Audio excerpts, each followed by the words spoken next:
আসসালামু আলাইকুম। কৃষি গল্পের পক্ষ থেকে আন্তরিক সালাম অভিনন্দন।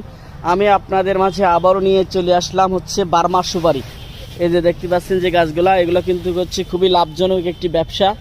আপনার জমির আঙিনা দিয়ে যদি এই সুপারি গাছগুলো লাগাতে পারেন, তাহলে কিন্তু এটা আপনার 12 মাসই আপনার সুপারি দিয়ে থাকে। এই যে সুপারিটা, এই বার্মা যে সুপারিটা, এটা কিন্তু আপনার অরিজিনাল বার্মা জাতের সুপারি গাছ।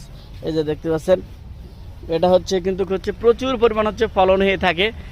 আমরা কিন্তু আলসেমের কারণে কিন্তু এসব ধরনের গাছগুলো লাগাই না, আমাদের জমি ফেলায় রাখবো, কিন্তু আমরা এই ধরনের চাষগুলো করব না। আমরা কেন করব না? এমন যদি লাভজনক একটি ব্যবসা যদি হয়, তাহলে আমরা কেন করব না? তাই আমি ভাইদেরকে অনুরোধ করব, আপনারা এই বার্মা জাতের সুপারি গাছগুলো রোপণ করেন। আপনারা কিন্তু অবশ্যই স্বাবলম্বী হবেন। এই যে দেখতে পাচ্ছেন, প্রচুর টাকা কিন্তু আপনারা বেচাকেনা করতে পারবেন বার্মার এই সুপারিটা লাগাইলে। তাই অবশ্যই আমার চ্যানেলটা বেশি পরিমাণে সাবস্ক্রাইব করবেন।